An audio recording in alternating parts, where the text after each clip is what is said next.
Umusekutambitse inyoni zikoreremba kanguwe n'umwuka wawe nanjye ngo nkuririmbire mpawundi musi mushya wo kugukorera Yesu ntangiye imirimo yanjye nizeye ko umba hafi uko niko bikwiriye kw'ibyaremwe bikuririmba bigasingiza izina rya Yesu riruta ayandi bigatangira umusingi ishimira urukundo rwawe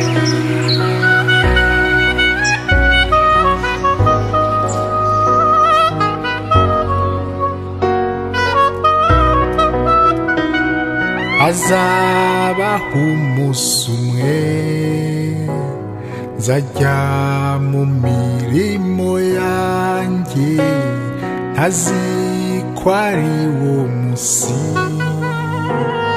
w'urupfu cyangwa izamurwa ntabwo nzongera kumva inyoni zo mu museke zisingiza izina ryawe nanjye nkikiriza nzatunguka imbere yawe mu bikari byo mu ijuriyo aho abamarayika bagusingiza iteka umfashe mwami Yesu uzasange niteguye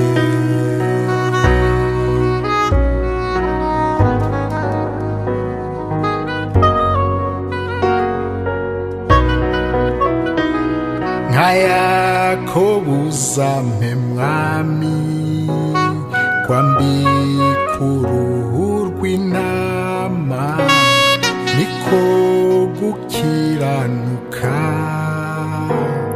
kwa Yesu uwo twizeye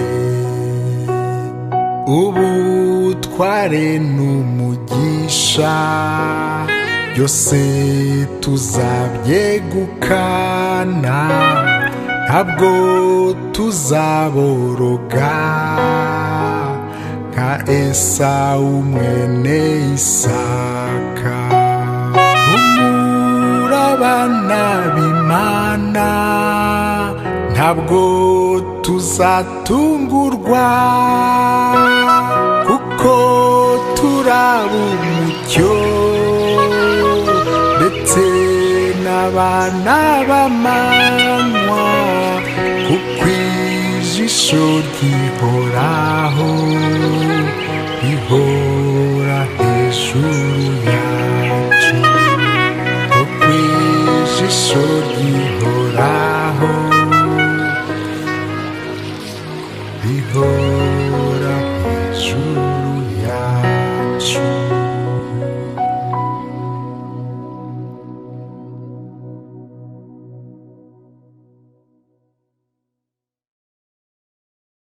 Kubaramutsa mu izina ry'umwami wacu Yesu Kristo, izina ry'Uwiteka rihimbazwe.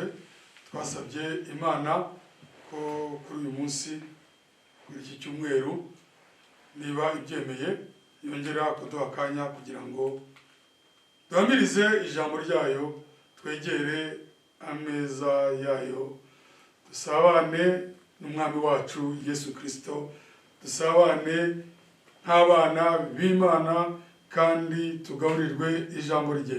Nabashimira Imana mbere na mbere ko yaturinze cyumweru kigufi kandi si kigufi, tuba twaciye mu ntambara zitari zimwe, ariko umwami Imana atuba hafi akatuneshereza. Abamushimira umutima wanjye wose kubw'aka kanya yongeye kuduha. Uyu munsi turatangira ikindi kibwirizwa kivuga ngo icyubahiro kibe icy'Uwiteka wenyine. Icyubahiro kibe icy'Uwiteka wenyine. À l'Éternel seul la gloire. À l'Éternel seul la gloire. Icyubahiro kibe icy'Uwiteka wenyine. Turasenga mbere yuko dusoma ijambo ry'Imana mu byanditswe byera. Mwami wacu Yesu Kristo, mukiza w'ubuntu n'imbabazi, ndagushimiye mu gitondo cy'uyu munsi, mwami, ko waturinze, ko duhumeka umwuka w'abazima, ukaba utwemereye nk'uko twabigusabye, mwami, ngo uyu munsi udukingurire irembo, dutegurire ameza, uduhe ijambo ryubaka imitima yacu. Nkaba ngushimiye ko muri aka kanya utwemereye kuboneka imbere yawe, nta muntu uguhamiriza. Nubwo mwami isezerano rivuga ngo muzaba abagabo bo kumpamya, ariko muri iryo sezerano wabwiye intumwa zawe ngo ntimupfe kugenda mujye Yerusalemu mutegereze icyo data yasezeranye, nk'uko wari babwiye mu ijambo ryawe mwami, ngo uwo mwuka niyaza azampesha icyubahiro, uwo mwuka naza azampamiriza. Ntibagombaga ubwabo kujya kuvuga inkuru n'amateka no kubara ibyabaye, umwuka wera atari we ubari hejuru. Nkaba ngushimira kwa bagaragu bawe bene data bakundwa, ntumwa zawe bararuhutse, barasinziriye, bategereje impanda, ariko umwuka wawe wera ari wowe Kristo muzima mu itorero ryawe waracyakora kugeza n'ubu. Ni nawe ukiguhamiriza mu ijambo ryawe mwami. Ndagusaba ngo kubw'imbaraga z'ijuru, kubw'umwuka wawe wera watanzwe kugira ngo aguheshe icyubahiro, aguhamirize no muri aka kanya. Umwuka wawe wera ahamirize ijambo ryawe, hamirize umucyo wawe, hamirize ukuri kwawe, hamirize amahame yawe, kugira ngo imitima y'abana bawe mwami inezerwe, igushime, ihabwe umutsima uyikwiriye, ijambo ry'igihe, umucyo udukwiriye mu gitondo cy'uyu munsi mwami. Ndagusaba ngo ubwawe tangire iki kibwirizwa ugisoze, dumugabane udukwiriye. Mwana wawe wese umvira ijambo, n'umuntu wari we wese umvira ijambo rigiye gutambuka mwami, ndakwinginze ngo umuhe umugabane we, umuhe umutima umukwiye, umuhe inama zikwiye, umuhe imbaraga habura mwami, umuhe byose, utubere byose. Nkaba ngushimiye mu izina ry'umwami wa Yesu Kristo, amen. Turasoma ibyanditswe byera.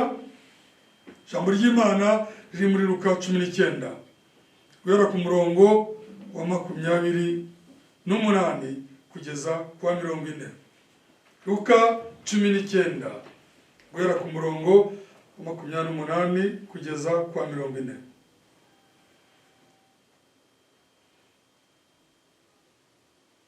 Amaze kuvuga ibyo, ajya imbere azamuka Yerusalemu. 29 ageze bugufi bw'i Betifage n'i Betaniya ku musozi witwa Elayono, atuma babiri mu bigishwa be ati, mujye mu kirorero kiri imbere yanyu, nimwinjiramo muri bubone icyana cy'indogobe kiziritse, kitigeze guheka umuntu, nuko mukiziture mukizane.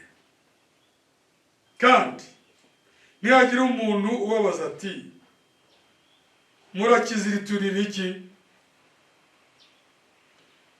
mumubwire mutya muti databuja niwe ugishaka. 32. Izo ntumwa ziragenda zibisanga nk'uko yazibwiye. Bakizitura icyana cy'indogobe, ba nyiracyo barababaza bati murakiziturira iki? 34. Barabasubiza bati databuja niwe ugishaka. Bakizanira Yesu, bagiteguraho imyenda yabo, bacicazaho Yesu.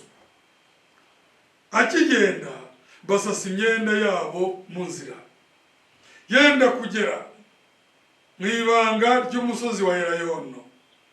Teraniro rinini ry'abigishwa be bose batangira kunezerwa no guhimbarisha Imana ijwi rirenga kubw'ibitangaza babonye byose, bati hahirwa umwami uje mu izina ry'Uwiteka, amahoro abe mu ijuru n'icyubahiro kiba ahasumba hose. 39. Abafarisayo bari muri iyo teraniro baramubwira bati mwigisha cyaha abigishwa bawe. 40. Arabasubiza ati ndababwira yuko ababahoze amabuye yarangurura. Alléluia. On va lire ce verset aussi en français. Luc chapitre 19, verset 28 au verset 40. Après avoir ainsi parlé, Jésus marcha devant la foule pour monter à Jérusalem. Verset 29. Lorsqu'il approcha de Bethphagée et de Béthanie, vers la montagne appelée montagne des Oliviers, Jésus envoya 2 de ses disciples, au verset 30, en disant, allez au village qui est en face. Quand vous y serez entrés, vous trouverez un anneau attaché sur lequel aucun homme ne s'est jamais assis. Détachez-le et amenez-le. 31. Si quelqu'un vous demande pourquoi le détachez-vous, vous lui répondrez, le Seigneur en a besoin. Au verset 32. Ceux qui étaient envoyés allèrent et trouvèrent les choses comme Jésus leur avait dit. 33. Comme ils détachaient l'anneau, ses maîtres leur dirent, pourquoi détachez-vous l'anneau? 34. Ils répondirent, le Seigneur en a besoin. 35.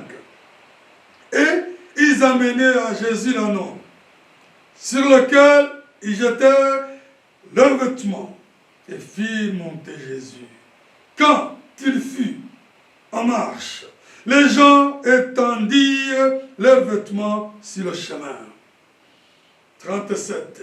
Et lorsque déjà ils approchaient de Jérusalem, vers la descente de la montagne des Oliviers, toute la multitude des disciples, saisis de joie, se mit à louer Dieu à haute voix pour tous les miracles qu'ils avaient vus.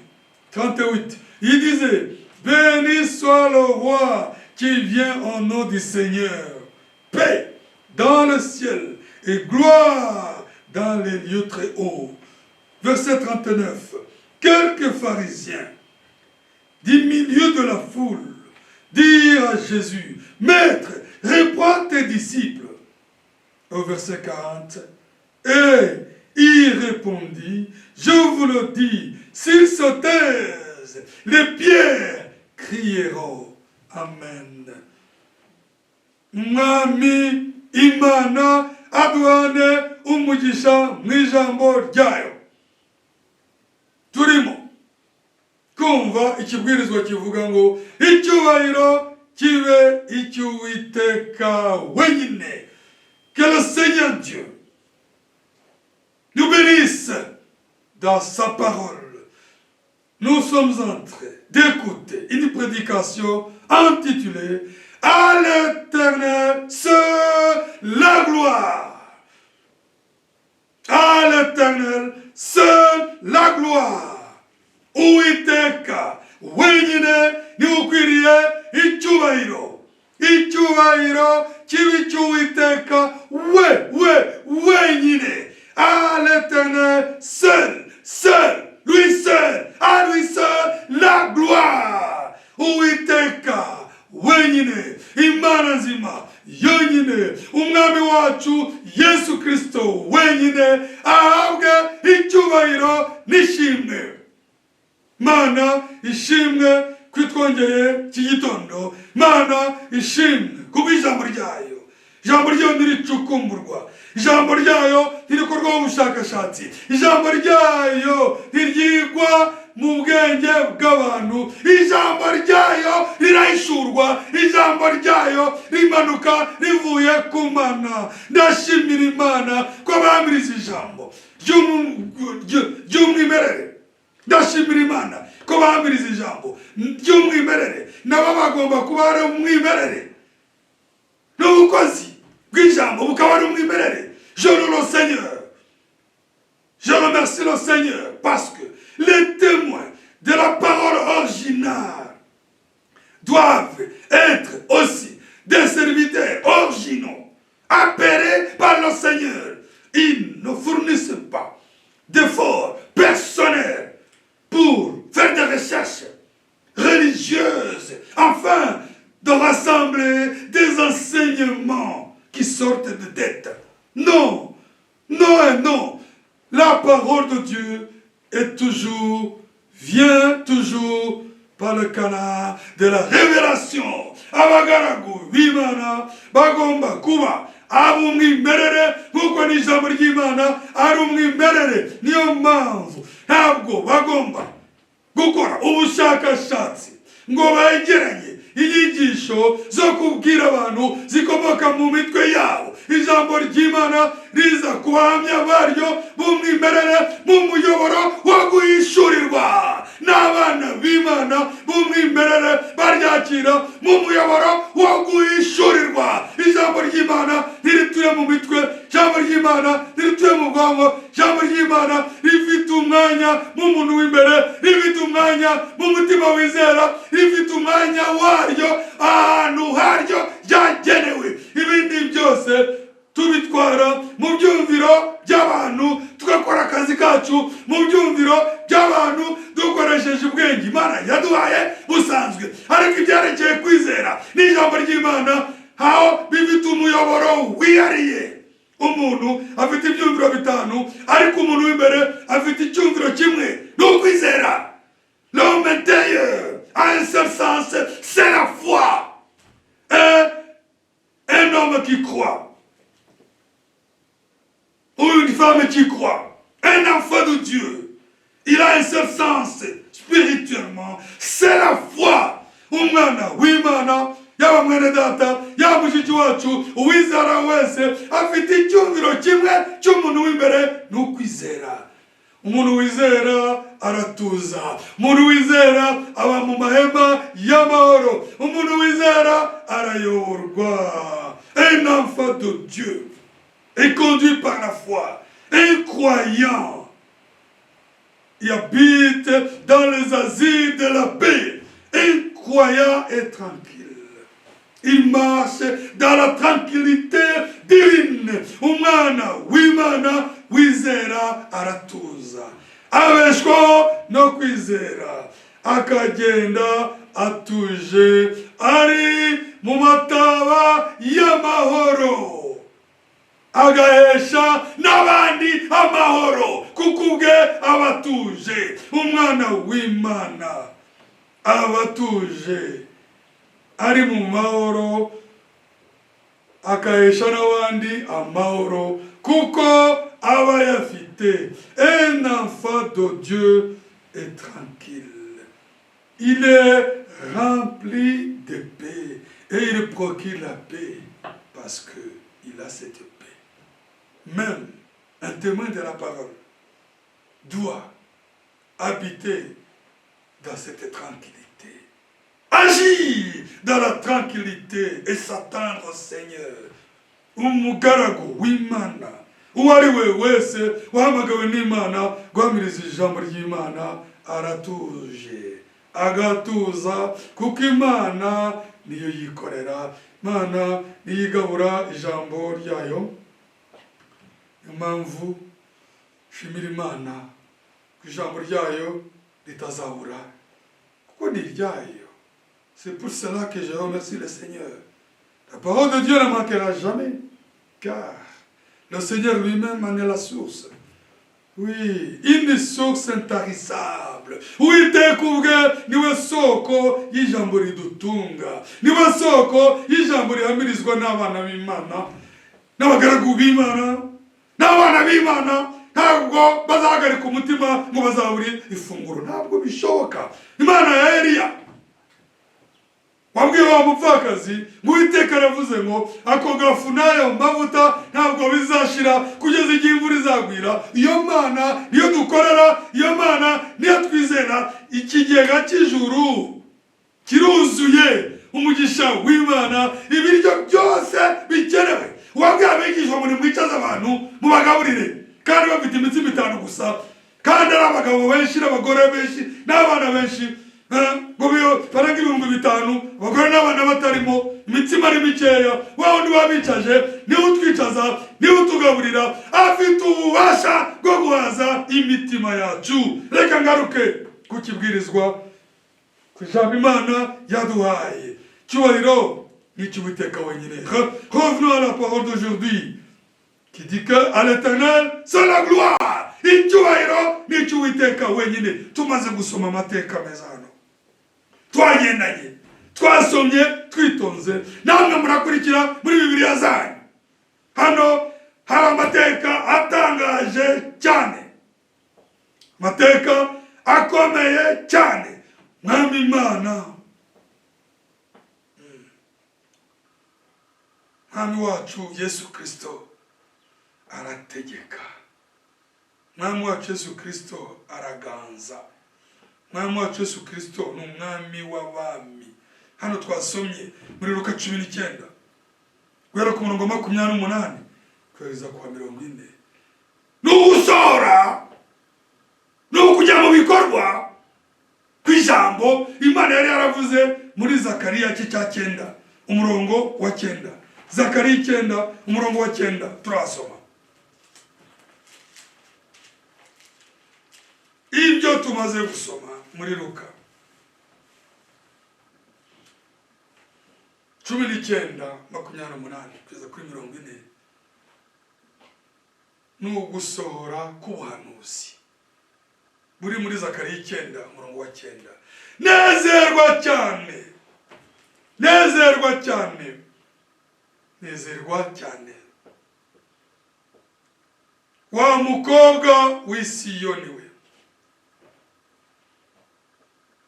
Dore umwami wawe aje aho uri, niwe mukiranutsi kandi azanye agakiza, yicishije bugufi, agendera ku ndogobe ndetse no ku cyana cyayo.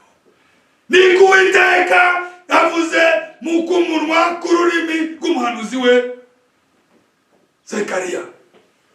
Umuhanuzi aba ari igikoresho, ubuhanuzi bugatambuka, nyiri ijambo akarihagararira akarisohoza. Zacharie chapitre 9 verset 9. Sois transporté dans l'église, fille de Sion.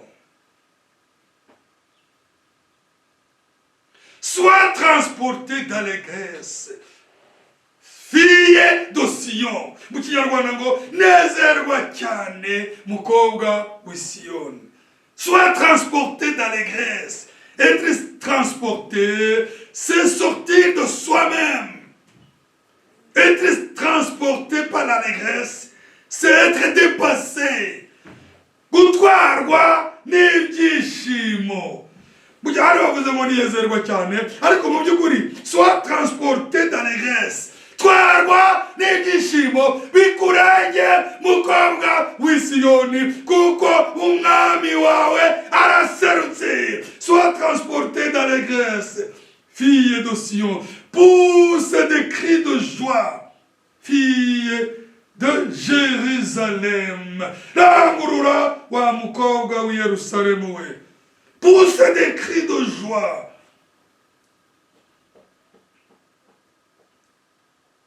Poussez les cris de joie. Rangurura ijwi ryawe kubw'ibyishimo. Pousse des cris de joie. Fille de Jérusalem, voici ton roi vient à toi. Dormant wawe ajauri. Il est juste et victorieux. Nomukiranutsi kandi ni intwari. Il est humble, aciye bugufi. Et monté sur un âne kandi yicaye ku ndogobe. Sur un âne, le petit dinanes. Kucyana cy'indogobe. Ibi byahanuwe kera cyane bitarasora, ariko iyo igihe kigeze iryavuzwe n'Imana rigomba gutaha. Iyo igihe kigeze icyo Imana ivuze iragisoza. Umwami Imana aduhane umugisha. Ariko icyo nkurikiyemo hano ni iki? Uyu munezero warabonetse. Nanjye ndifuza ko twese mu gihe umwami aje mu ijambo rye, mu gihe umwami aje mu ijambo rye, ubu ntabwo tuzi aho yicaye ku ndogobe aza mu ijambo rye. Mu gihe umwami aje mu ijambo rye, aho yaca hose, aho yanyura hose, icyubahiro kigomba kuba icye wenyine. Icyubahiro ntabwo ari icy'indogobe, icyubahiro si icy'intumwa, icyubahiro si icy'abahanuzi, icyubahiro si icy'abavugabutumwa, icyubahiro uko byagenda kose, icyubahiro ni icy'Uwiteka wenyine. À l'Éternel c'est la gloire, à l'Éternel c'est la gloire. La gloire ne doit pas revenir aux hommes, la gloire ne doit pas revenir aux serviteurs de Dieu, la gloire ne doit pas revenir aux prophètes, aux apôtres, aux évangélistes, aux pasteurs. Non, à l'Éternel seule la gloire. Que Dieu vous bénisse tous. Icyubahiro kibe icy'Uwiteka wenyine. Nibyo mu gihe ya ndogobe bayitoranyije, mu gihe bayitoranije indogobe zari nyinshi, mu gihe ijisho ry'Imana ryayibonaga rigahita ivugira muri Zakariya, icyo Imana itangaje igihe iyo kigeze iragisoza. Birumvikana. C'est vrai. Bien sûr, l'anneau qui avait été prédestiné à porter le Seigneur, il était là. Le Seigneur l'avait vu. Il a parlé par la bouche de Zacharie que notre roi, notre Seigneur, viendra sur Jérusalem, assis sur le petit Dinanos, et que son peuple, la fille de Sion, ses enfants, l'Église, l'épouse de Christ, les élus, à ce moment-là, devront être là pour rendre gloire au Seigneur. Tel que le Seigneur l'a prédit, c'est la même chose qu'il a accompli. Ukumami yabiteganije biganurwa n'umuhanuzi we ni nako byasohoye. Birumvikana. Indogobe yatoranijwe kugira ngo mama yicayeho. Birumvikana.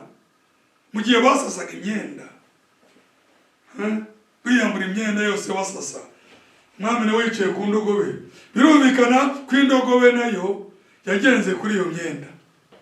Indogobe nayo yagenze kuri iyo myenda. Ariko icyubahiro ntabwo ari icyayo. Icyubahiro ni icy'uyicayeho. Ariko nayo muri icyo gikorwa ifitemo umugabane. Ni sawa mu gihe umwami atwicayeho akatuyobora ashaka. Icyubahiro ni icy'Uwiteka. Bien sûr, l'anneau aussi a participé à cet événement. Et les habits étendus pour que le Seigneur puisse passer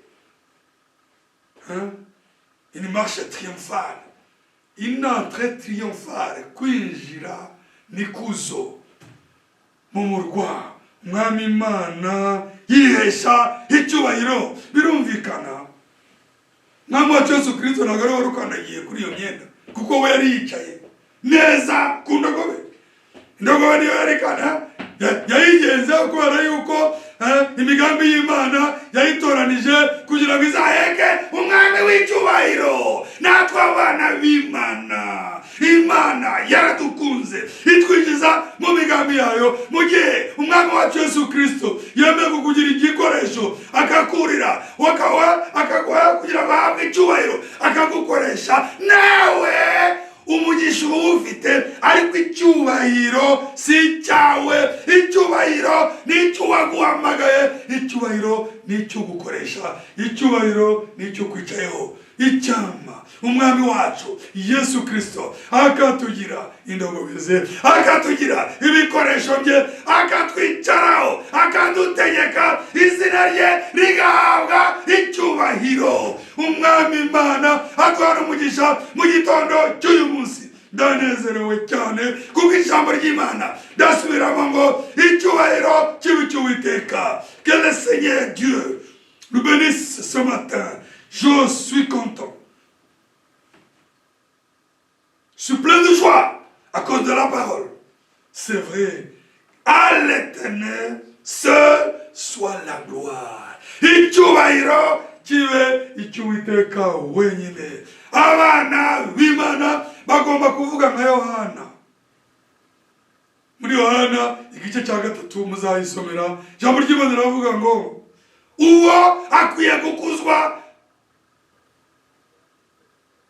ngacishwa bugufi, qu'il croisse et que moi je diminue. Uwavuye mu ijuru aruta bose. Celui qui vient d'en haut est au-dessus de tous. Je ne suis même pas digne de délier.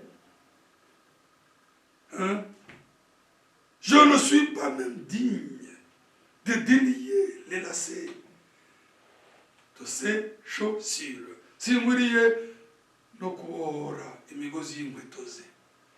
Icyo bisobanura inkweto ze, ibirenge bye by'ubukozi, amiriza ijambo ntabwo twe tubyambara, aradukoresha. Niyo mpamvu sinshobora kwigereranya n'umwami wacu. Niyo mpamvu imyuga yo gusenga ibishushanyo ifata abantu ikabita Imana, cyangwa benda kumera nk'Imana. Wari umwuka wa Satani wo gusenga ibishushanyo. Umwami Imana, umwami wagaragaye muri Yesu Kristo, afite umwanya we, afite icyubahiro cye. Niyo mpamvu umwuka w'Imana wavugiye muri Yohana Batista ni nawo wari kuri Dawidi. Yisomye Zaburi 115. Yisomye Zaburi 115. Uhitubona umwuka wari kuri Dawidi niwo wari kuri Yohana Batista. Usomye muri Yohana igice cya 3. Dawidi yavuze iki? Zaburi 115.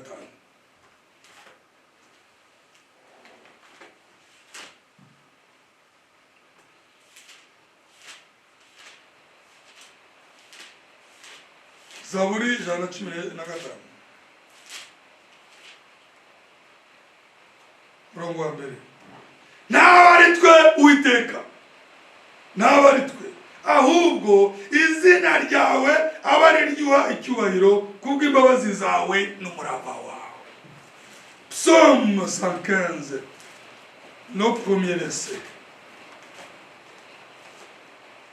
Psaume 115, verset 1er.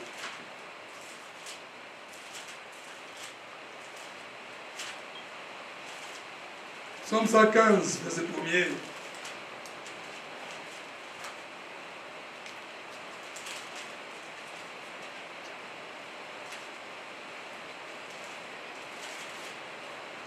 Non pas à nous, Éternel, non pas à nous, mais à ton nom donne gloire, à cause de ta bonté, à cause de ta fidélité. Non pas à nous, Éternel, non pas à nous, mais à ton nom, donne gloire.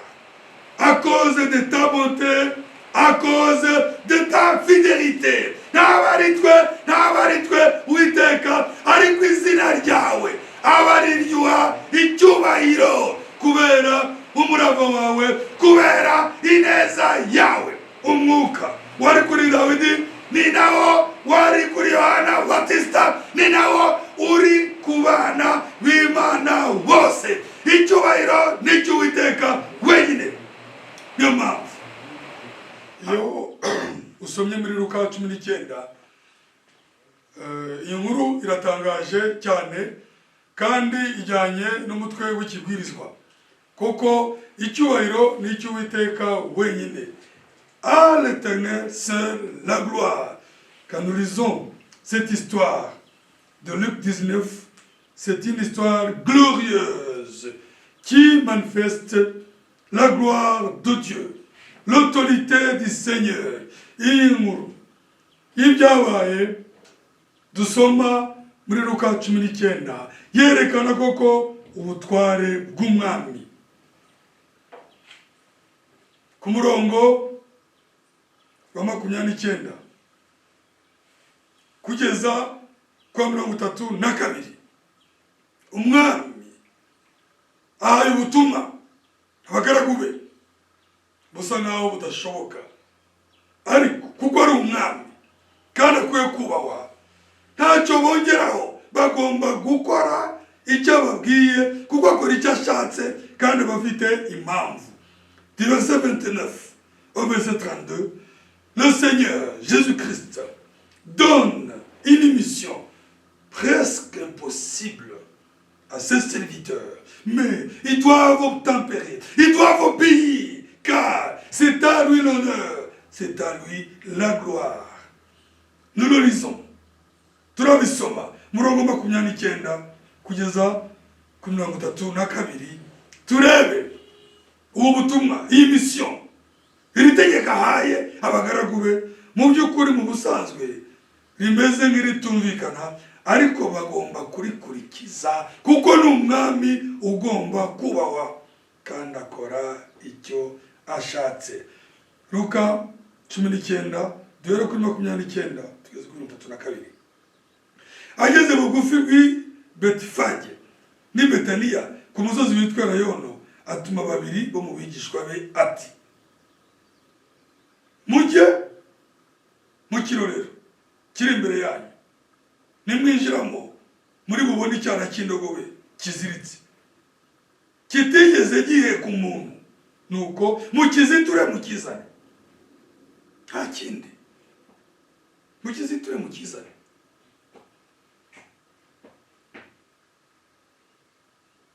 Muri masuwe indogobe siye mu buryo bw'ubwenge, ariko nanone abanyumva mwese,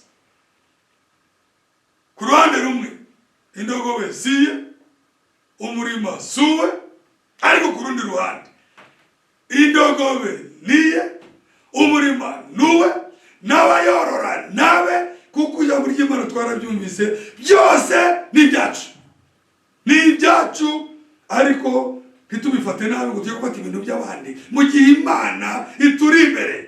Umwami wacu Yesu Kristo we, bitewe n'ijambo ubwe nk'Imana yavugiye mu kanwa ka Zakariya ko iyo ndogobe bizateganywa, iyo ndogobe yari ihari na nyirayo Imana yari imuzi, n'igihe bizabera Imana yari ikizi. Iyo igihe kigeze Imana ikora icyo ishaka. Niyo mpamvu tuvuze ngo icyubahiro kibe cy'Uwiteka wenyine. Quand le temps arrive de ce que Dieu a décidé, le Seigneur lui-même le met en action, le Seigneur l'accomplit. C'est pour cela que nous déclarons qu'à l'Éternel seul doit être réservé la gloire. Niyo mpamvu uko tubivuze muri iki kibwirizwa twisunze ijambo ry'Imana, kuba ari we ukora icyo ashatse, akagikorera igihe ashakiye, akagikorana n'uwo ashaka no mu buryo ashaka, kuko iyi misiyo yari atanze iteye ubwoba. Mugende mujye mu kirorero, mujye hariya mu mudugudu, murabona umurima, murabona indogobe itigeze yicarwaho n'umuntu n'umwe, muyiziture. Muyiziture, nuko mukiziture mukizane. Cyo ni kimwe. Ariko nawe ko arazi ko ari ubutumwa bukomeye, kandi nihagira umuntu ubabaza ati murakiziturira iki, ijambo rikurikiraho niryo ryerekana ko ari umwami w'abami. Mumubwire mutya muti databuja niwe ugishaka, nta kindi. Mushyiraho akadomo, nta bisobanuro. Urumva ubundi mu Kinyarwanda bitwa abashimusi, kuko kera babitaga abiba amatungo n'abashimusi. Mwe mukora ibyo mbabwiye, hasigaye genda hari. Le Seigneur est à son autorité. Il règne, c'est un roi de gloire. À lui c'est la gloire. Il leur a donné une mission humainement presque impossible, mais ils devaient obtempérer, ils devaient obéir, ils devaient obéir. Allez, vous trouvez-les. Hein? Ils devaient obéir. Allez au village qui est en face, c'est au verset 30. Quand vous y serez entrés, vous trouverez un anneau attaché sur lequel aucun homme ne s'est jamais assis.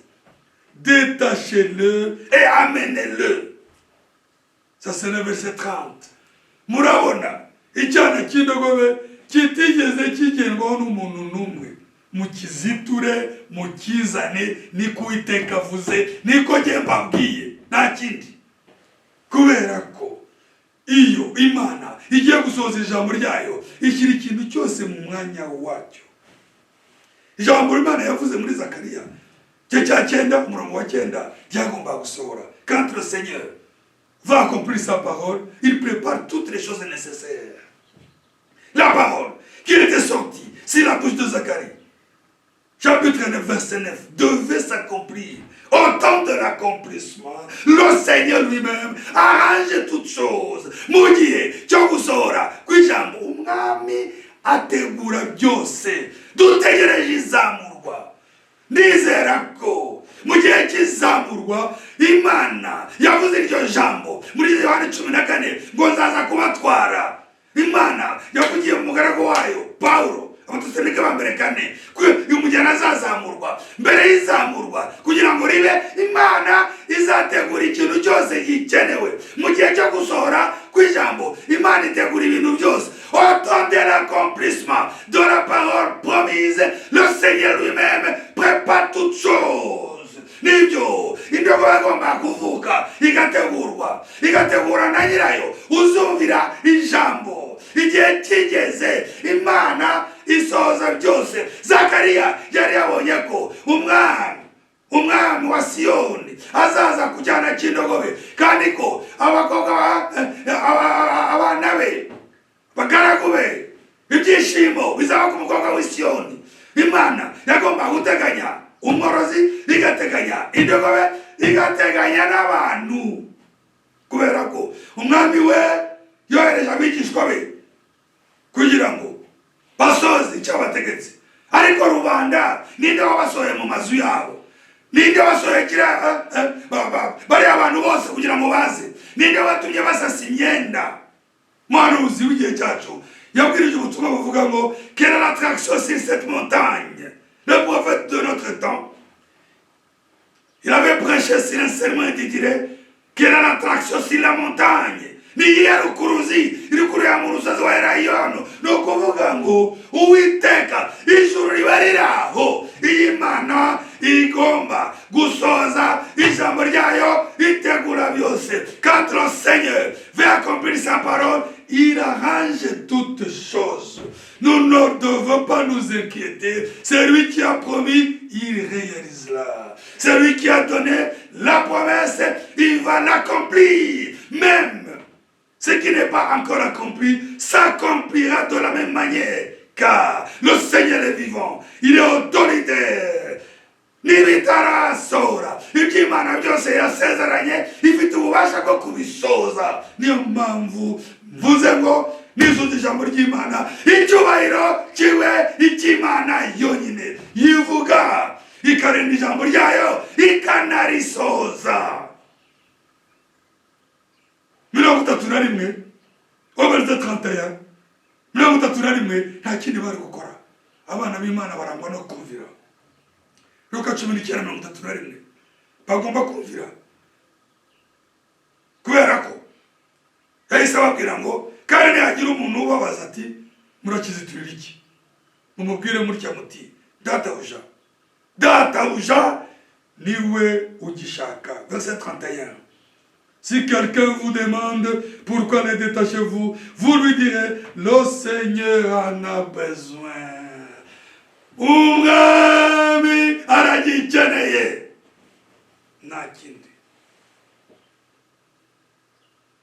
Un point, un trait, nta kindi. Umwami aragikeneye. Nanyize gutya icyo umwami Imana ishaka ajya gikora, ajye yinjira mu buzima bwanjye, yinjire mu bw'abanyumva bose, yinjire mu buzima bw'abagaragu be, mu buzima bw'abana be. Ibyo umuturage nyiri icyo cyana ntabwo mbizi, ariko ajya ashaka akora icyo ashaka kubw'icyubahiro cy'izina rye. Le Seigneur, il a droit d'entrer dans nos vies, d'entrer dans nos avoirs, d'entrer dans nos affaires pour accomplir sa volonté, car il est autoritaire, il est Dieu. C'est pourquoi j'ai dit qu'à lui seul la gloire, à l'Éternel seul la gloire, au Seigneur Jésus-Christ c'est seul la gloire. Niyo mpamvu umwami Imana twebwe turanabimwisabira, ajye mu byacu, ajye mu buzima bwacu, ajye muri gahunda zacu, ajye mu mwanya wacu, ajye mu byo dutunze, akora icyo ashaka. Icyubahiro n'icy'Uwiteka. Mwami Imana aduhane umugisha. Nous en tant que croyants, nous sommes prêts. Nous lui demandons d'ailleurs qu'il entre dans nos vies, dans nos avoirs, dans nos affaires, qu'il entre dans la gestion de nos affaires, qu'il prenne la première place, qu'il puisse s'asseoir là où il veut, pour que sa parole s'accomplisse et que la gloire de Dieu puisse être favorisée, que la gloire de Dieu puisse être devant nous, que la gloire de Dieu prime sur toutes choses. Icyubahiro cy'Uwiteka kibe gishyirwa imbere mu bintu byose, haba mu byacu, mu mwanya wacu, mu byo dukora, mu byo dutunze. Umwami afata umwanya umukwiye, yiyeshe icyubahiro. Nawe babwiye mu kanya indogobe niyo yakandagiye ku myenda, kandi imyenda yasasiwe umwami w'abantu, ariko bitewe n'uko uwo mwami yari yayicayeho, urumva ko niyo ndogobe nayo ibyo ari byo byose uwo mugisha wayigezeho. Ariko icyubahiro si icy'indogobe, icyubahiro ni cy'uyicayeho. Je vous le disais tout à l'heure, les habits étalés pour que le Seigneur de gloire entre triomphalement dans Jérusalem. Le Seigneur, par ses pieds, n'a pas piétiné ses habits. C'est l'agneau qui a marché sur les habits. Mais pour qu'il a marché sur les habits, c'est parce qu'il portait le Seigneur de gloire. Ce n'est pas à l'agneau la gloire est au Seigneur qui est assis sur l'agneau. Bien sûr que l'agneau participe à ces bénédictions. Mais la gloire n'est pas réservée, ne revient pas à l'agneau. La gloire est à celui qui est assis sur l'agneau. Oh, que c'est merveilleux. Ni byiza cyane umwami Imana, umwami wacu Yesu Kristo wicaye ku cyana cy'indogobe. Cyana cy'indogobe nicyo cyakandagiraga n'ibinono byacyo kuri ya myenda, bitewe n'uwo gihetse. Imana yatugiriye ubuntu kugira ngo duheke ijambo ryayo, kugira ngo ikorane natwe, Imana yahabwe icyubahiro. Nibyo rwose uwo mugisha wageze ku cyana cy'indogobe, uwo mugisha natwe nitwemera umwami tugaheka iryo jambo agakora icyo ashaka, uwo mugisha utugeraho. Ariko icyubahiro si icyacu, n'icy'uwicaye kuri twe, icyubahiro n'icy'umwami wacu Yesu Kristo. Nicyo kimugira Imana, nuko ategeka bikaba, agakora icyo ashatse. Mukiziture niba babaza ngo mukijyanye he, ubundi bari kubavugiriza induru bakanabafata, n'abashimusi n'abajura. Ariko iyo umwami Imana arimo asohoza ijambo rye, ubutware bwe burarerekeza. Niyo mpamvu batumye abapolisi gufata Yesu. Abafarisayo baragiye bagaruka maramasa. Ibyo biri muri Yohana iki cya 7. Barabwira ngo kuki mutamuzanye? Barabwira ngo nta muntu wigeze kuvuga nkawe.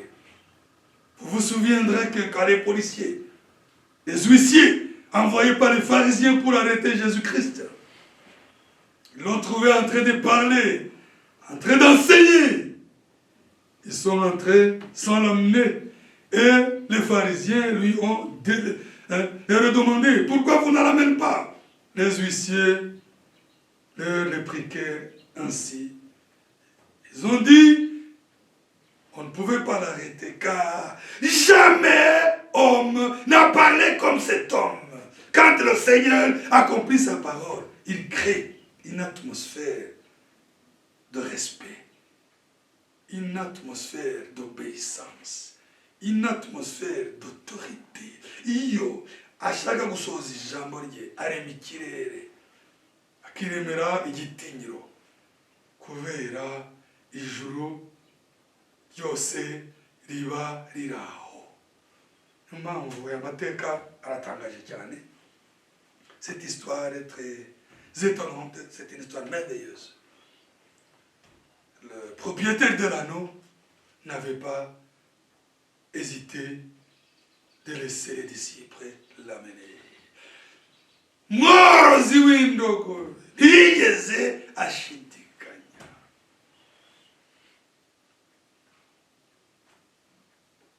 Yarumviye akora icyo ijambo ry'Imana ryategetse, kuko Imana iba ibihagazaho, ikarema ikirere cyo kumvira, ikirere cy'igitinyiro. 3, izo ntumwa ziragenda zibigenza nk'uko yazibwiye. Bakizitura icyana cy'indogobe, ba nyiracyo barababaza bati, murakiziturira iki? 3, barabasubiza bati, databuja niwe ugishaka. Bakizanira Yesu, bagiteguraho imyenda yabo, bakicazaho Yesu, akigenda basasa imyenda yabo mu nzira. Nta kundi. Ariko ibi nabyo birakomeye. Nyiracyo Yesu agira gutya, cyana cy'indogobe kiragenda, basasa imyenda yabo, cyana cy'indogobe kiyicaraho. Ko byagenze 3. Il répondit, le Seigneur en a besoin. Et ils amenèrent à Jésus l'anneau sur lequel ils jetaient leurs vêtements et firent monter Jésus. Quand il fut en marche, les gens étendirent leurs vêtements sur le chemin. Il n'y a pas moyen de refuser. Ils ont détaché l'anneau, ils l'ont amené. Et les gens se sentirent obligés de prendre leurs habits et d'étaler sur le sol pour que le Seigneur fasse une entrée triomphale sur Jérusalem. Abantu iyo ndogobe igicomaka, iyo ndogobe igiseruka, rukuruzi y'Imana itegeka abantu kuvanamo imyenda yabo. Si ukwambara ubusa, ariko iyo bari bafite itabambika ubusa n'ibindi byose bishoboka. Basasira icyana cy'indogobe kuko cyicaweho n'umwami w'icyubahiro, kugira ngo umwami wacu Yesu Kristo yinjire muri Yerusalemu mu buryo bw'intwari. Pour que notre Seigneur Jésus-Christ, lui seul, le Seigneur des gloires, fasse une entrée triomphale dans Jérusalem. Le Seigneur lui-même étant Dieu, il a créé une atmosphère de respect, une atmosphère pour le glorifier. Les gens ont étalé leurs habits pour que l'anneau puisse marcher dessus. Lequel anneau était aussi en dessous, était devenu un véhicule. Lequel anneau ne pouvait pas résister à cela. Même son maître n'a pas résisté. Même les apôtres n'ont pas résisté. Intumwa zatumwe gusa n'izigiye kwiba ntabwo zanze, nyirindogobe ntabwo yanze, n'indogobe ntabwo yanze, n'abaturage bategekwa guhurura basasa ibyabo kuko icyubahiro cy'Imana ntawe uzakibuza kugaragara. Personne, aucune force ne va arrêter la gloire de Dieu, la manifestation de la gloire de Dieu, la parole de Dieu. Les porteurs de la parole, les croyants de la parole sont comme cet anneau. Ils portent la parole, portent le message à la gloire de Dieu. Ils sont prédestinés à porter son message. Et la gloire toujours reviendra au Seigneur. Abagaragu b'Imana, abana b'Imana bafite ijambo, abariyamiriza bameze nk'iyo ndogobe batwaye ijambo. Ariko icyubahiro si icyabo, icyubahiro ni icy'Umwami. Imana yacu iduhane umugisha. Ndahamya yuko umwana w'Imana wese wumvira ijambo wese ari umwana w'Imana, Imana imushyire muri icyo kirere yumve ko kugirirwa ubuntu ngo abe umugaragu yicarweho n'Umwami, ijambo rigutegeke, icyubahiro kibi cy'Umwami. Nta mwana w'Imana, nta mugaragu w'Imana uzashaka kubaha kwiba icyubahiro cy'ijambo. Oya, abana b'Imana, abagaragu b'Imana baba bameze nk'iyo ndogobe, icyubahiro kigenda kigarukira Umwami. Mwami wacu icyo ashaka aragikora. Mwami wacu aravuga bikaba, ategeka bigakorwa. Ko bimeze ku murongo wa 37 kugeza ku wa 40, ibyo Zakariya yabonye byarasohoye. Iyi Mana isohoza ijambo ryayo niyo kwizerwa, cyubahiro ni cyayo. 37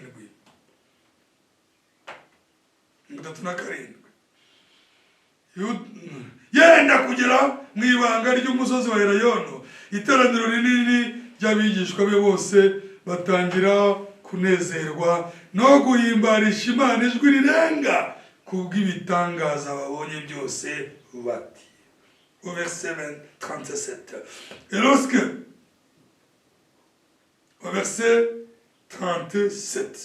Et lorsque déjà il approchait de Jérusalem, vers la descente de la montagne des Oliviers, toute la multitude des disciples, saisis de joie, se mit à louer Dieu à haute voix pour tous les miracles qu'ils avaient vus. 38.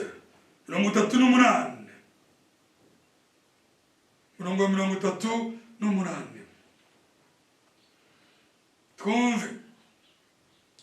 Hahirwa Umwami uje mu izina ry'Uwiteka, amahoro abe mu ijuru n'icyubahiro kibe asumba hose. Au verset 38, il disait, béni soit le roi qui vient au nom du Seigneur, paix dans le ciel et gloire dans les lieux très hauts. Bantu benshi cyane, multitude, bantu benshi cyane abigishwa be muri icyo kirere baratura banezerewe cyane ngo hahirwe Umwami uje mu izina ry'Uwiteka, béni soit le roi, béni.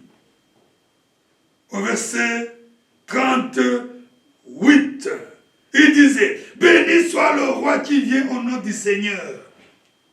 Umwami uje mu izina ry'Umwami bivuze iki? Bavugaga Yesu w'i Nazareti, bavuga bahise bayishurwa ko ari we Mana, aje mu izina ry'Uwiteka ahabwe icyubahiro.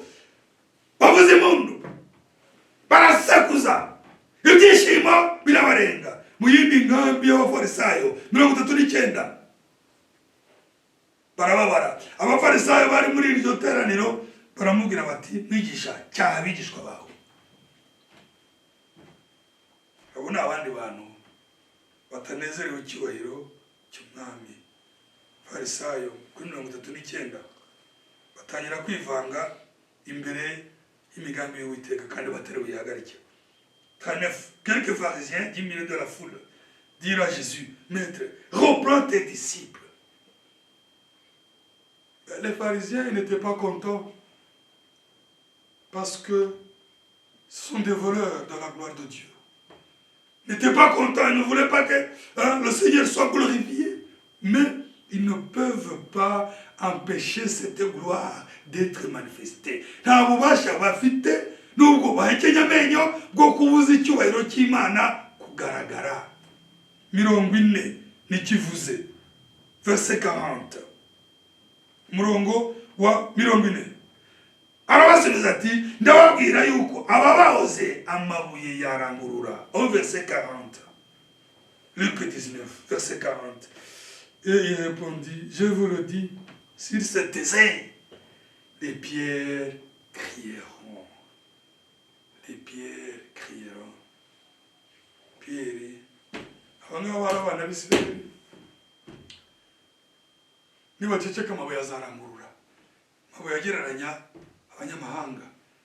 Kandi n'ubu no muri twebwe turi abanyamahanga ntabwo turi ab'Isirayeli. Icyubahiro cy'Uwiteka kigomba kugaragara.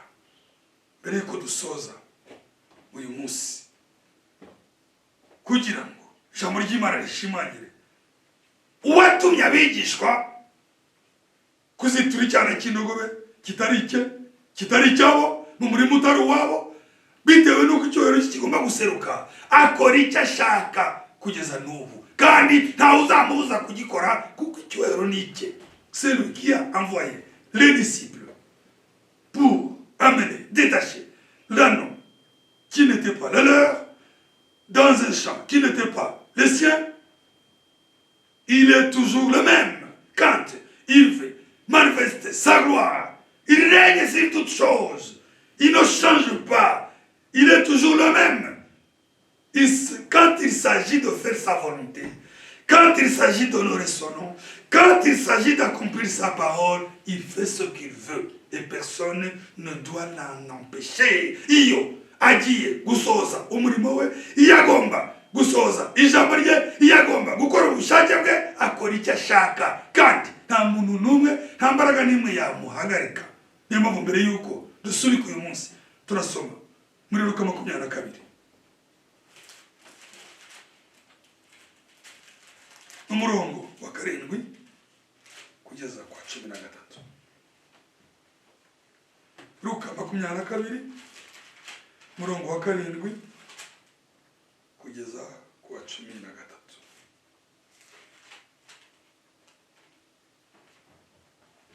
Nayo ni inkuru nziza cyane yerekana ubutware bw'umwami wacu Yesu Kristo. Umurongo wa 7 nuko umunsi w'imitsima idasembuwe urasohora, ari ukwiriye kubagirwamo umwana w'intama wa Pasika. Au verset 7, Luc 22.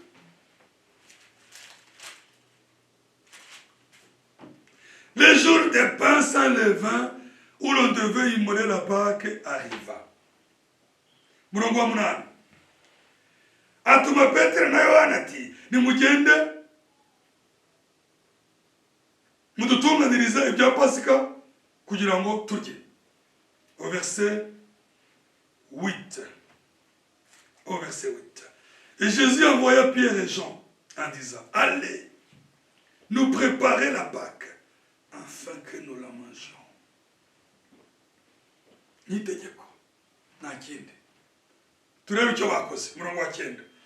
Baramubaza bati urashaka ko tubitunganiriza hehe? Ni ikibazo kuko nta mazu bari bafite, bari barasize ibyabo. Il lui dit, où veux-tu que nous la préparions? C'est une question parce qu'ils n'avaient pas de maison. Ils avaient tout abandonné.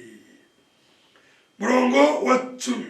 Arabasubiza ati dore nimumara kugera mu murwa muraza guhura n'umugabo wikoreye ikibindi cy'amazi, mumukurikire mu nzu ari bwinjiremo. nta kindi we ni Imana.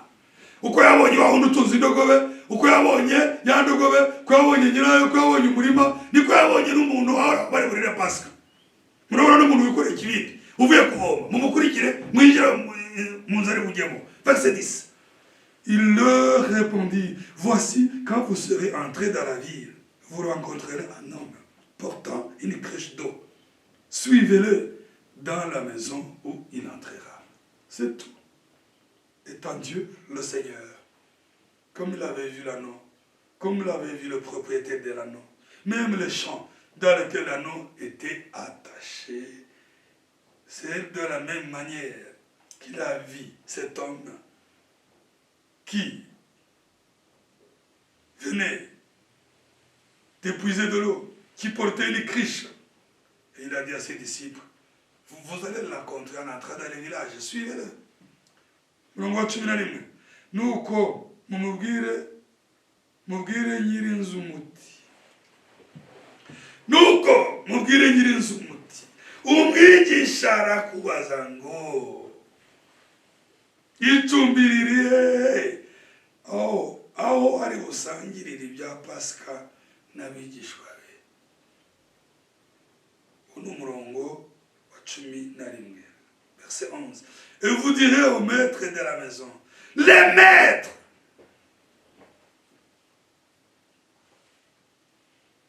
Ici, il fallait que le maître soit majuscule. Les maîtres, oui, mais aussi M. Parce qu'il y a un petit maître et les grands maîtres. Il y a le maître de la maison, il y a le maître de toutes choses. Et vous direz au maître de la maison, les maîtres, te dit. Le maître te dit. Le maître t'ordonne. Le maître t'exige. Il ne te demande pas. Le maître te dit, où est le lieu où je mangerai la Pâque avec mes disciples? Le maître oblige. Le maître commande. Le maître te demande. Vous direz au maître de la maison, le maître de toutes choses, le créateur est venu dans tes biens. Il est venu dans ta maison. Il est là, il vient. Où est la place réservée au maître et à ses disciples pour manger la Pâque?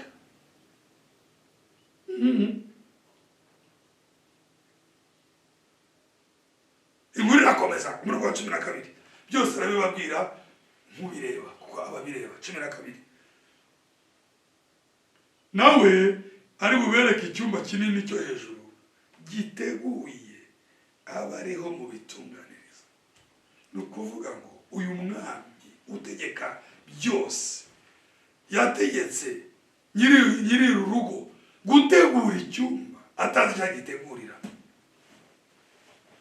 Iyo Mana niyo mamiriza, iyo Mana niyo morera, iyo Mana niyo nizera, ni Imana itegeka ibihe, ni Imana ikontorora circonstances. Izi byose, ce Dieu-là a obligé au maître de la maison de préparer une salle, d'arranger une salle sans savoir pourquoi il l'arrange.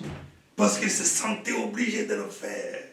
Le Seigneur étant à la porte, il a obligé cet homme-là de tempérer, de faire ce qu'il veut.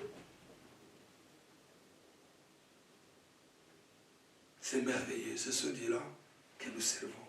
C'est ce Dieu-là que nous croyons, auquel nous croyons. C'est ce Dieu-là que nous suivons.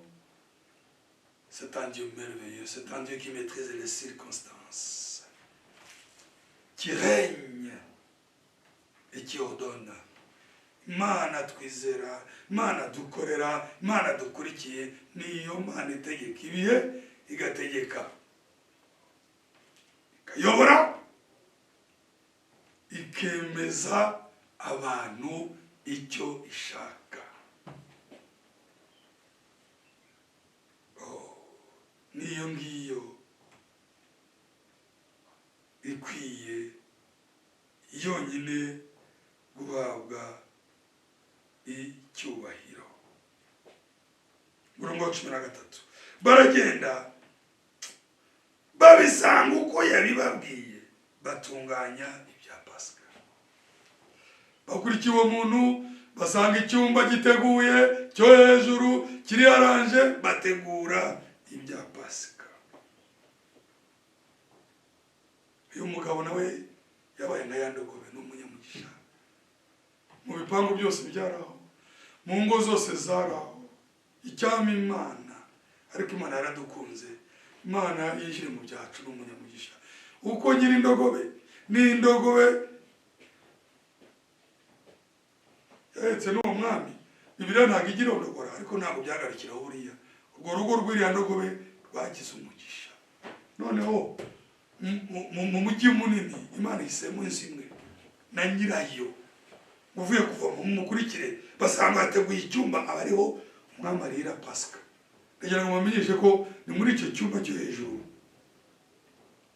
intumwa zategererejemo Pentekote. Ni muri icyo cyumba ni mu rugo aho baririye Pasika, ni naho Umwuka Wera yamanukiye. Umwami aba afite imigambi ye, adushoboze yinjire mu byacu, afata umwanya we, afata umwanya umukwiriye.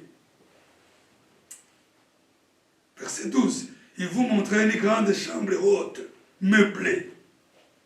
C'est là que vous préparerez la Pâque. Verset 12. Verset 12. Nawe arabereka icyumba kinini cyo hejuru. Ugiye mu byakozwe n'intumwa kabiri, bari mu cyumba cyo hejuru bategereza Umwuka Wera. N'uru rugo rw'umugisha umwami yasinyemo kuhakorera umurimo we. Umwami Imana yinjire mu byacu, tumubere nka ndogobe, tumubere nk'uyu muturage asohoze ubushake bwe. 14 verset 14. Bibutsa ko Luka 22, igihe gisohoye aricara ngo afungure, kandi intumwa nazo zicarana nawe. Igihe gisohoye aricara ngo afungure, kandi intumwa nawe nazo zicarana nawe. L'heure étant venue, ils sont mis à table, les apôtres avec lui. Ils sont mis à table et les apôtres avec lui. Barya ibya Pasika. Ariko izi nkuru zombi dusomye uyu munsi zitwereka iki? Zitwereka ko icyo Imana ishaka cyose iragikora. Zitwereka ko umwami wacu Yesu Kristo ni umwami. Umwami wacu Yesu Kristo arategeka. Ibintu byose ni ibye. Nk'uko twabibonye, byose ni ibyacu. Natwe turi abakristo, Kristo nawe ni uw'Imana. Byose ni ibye. Ikindi twabonye ni uko icyubahiro koko nicyo Uwiteka mu kibwirizwa kibivuga. Ariko indogobe ikandagira ku myenda yasasiwe Yesu Kristo. Urugo rurirwamo Pasika mu ngo zose. Uko Imana ihitamo, icyo tuyisaba ni kimwe, twebwe abarimo gufatanya iri jambo. Uwiteka yikebere umwanya ashaka mu bugingo bwacu. Byacu byose bibibye. Ntabwo iriya ndogobe yagendaga isa n'ishaka gutoroka. Ikirere cyiza cyari kiyiriho, nayo ntabwo yari isobanukiwe ibiba. Natwe abana b'Imana, iby'Imana dukorera tubona bitugeraho, ariko abizera ni abanyamugisha. Mwami Imana duhane umugisha, tumusaba ngo yinjire mu byacu, mu bugingo bwacu, mu byo dukora, mu byo dutunze, afate mu mwanya ashaka. Uko indogobe yari ikenewe, ku cyumba cyo kuri Pasika cyari gikenewe, na n'uwo mwami akorera uwo yakunze, afata umwanya wa mbere. Cyubahiro kibi cy'Uwiteka, à l'Éternel seul la gloire. Turasenga. Mwami wacu Yesu Kristo, mukiza w'ubuntu n'imbabazi, koko uko ijambo ryawe rimaze kubivuga, cyubahiro ni cyawe. Mwami, ndagushimira kubwo ijambo ugaburiye imitima yacu. Uriho umugisha, uri gwise Mwami, kugira ngo rihaze imbaga y'abaryakiriye. Cyo tugusaba, kenshi umuntu ashaka kwigenga, kenshi umuntu azi ko ibyo ari ibye ntawe babifatanije. Iyo ni kamere, iyo ni inarijye, iyo ni egoisme. Mwami, iyo ni kamere kandi twese turayambaye. Turagusaba hamwe n'ijambo rimaze kutubwira, winjire mu bugingo bwacu, winjire mu mitungo yacu, winjire mu bihe byacu dukoresha, winjire mu migambi yacu. Ufata umwanya wa mbere, ufata umwanya ushaka, ukoremo icyo ushaka. Kubera iki? Kuko icyubahiro ari icyawe wenyine. Tugirire ubuntu kuko wadukunze, kuko ukomeze wiye umwanya ugukwiye muri twebwe no mu byacu. Natwe udushoboze, twemere, twumvire, tukwemerere Uwiteka, koko utwicareho wiheshe icyubahiro. Buri wese wakirira ijambo umugisha. Mwami, mwe nibiruta kuko umwuka wawe wera niwe ubwiriza ijambo. Ndagushimiye kuko umugisha waduhaye mu ijambo ryawe. Nongera kubyemera mu gihe nk'iki, uzongera kudushoboza kugira ngo twegere ameza yawe mu izina ry'Umwami wacu Yesu Kristo. Amen. Mwami Imana ihe umugisha ijambo ryayo, kandi umugisha abaryakiriye bose mu izina ry'Umwami wacu Yesu Kristo. Naho utaha. Amen.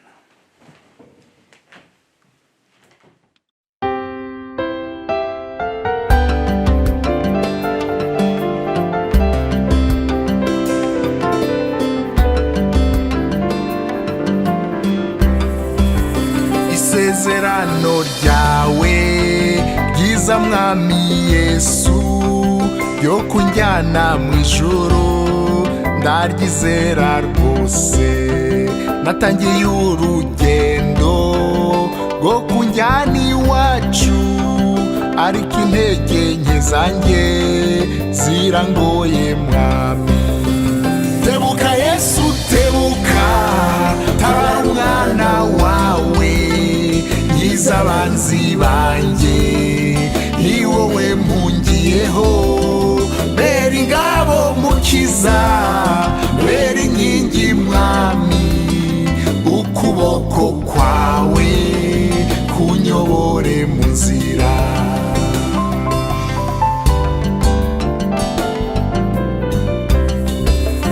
Umwanzi yagenjeje umutima wanjye, yakubise ubugingo bwanjye abutsinda hasi. Yantuje mu mwijima nk'abapfuye kera, maze umwuka wanjye ugwira isari muri jye. Komeza Mwami, komeza ubugingo bwanjye, ubuntu bwawe busaga bushoboza urugendo. Nzamuye amaboko yanjye yateze hejuru, guhera mu gitondo mbona imbabazi zawe. Ntawaburana n'Imana ngo ayitsinde na gato, ndetse n'abamarayika ntibera imbere yayo. Ariko umwana w'Imana Yesu Kristo akuzwe, yaratwejeje rwose atugira bera. Nishimwe rikomeye iyo ngabo yacu, ibirego bya Satani nta bubasha bigifite. Uwayo ntabwo azigera atsindwa urubanza, iyo ari mu kiganza cy'umucunguzi Yesu.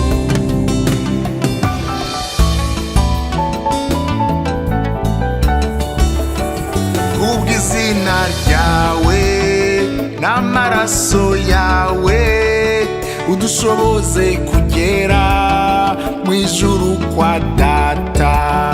Twarakwizeye Yesu, ahasigaye nahawe, ni wowe mucunguzi wa bugufi wacu.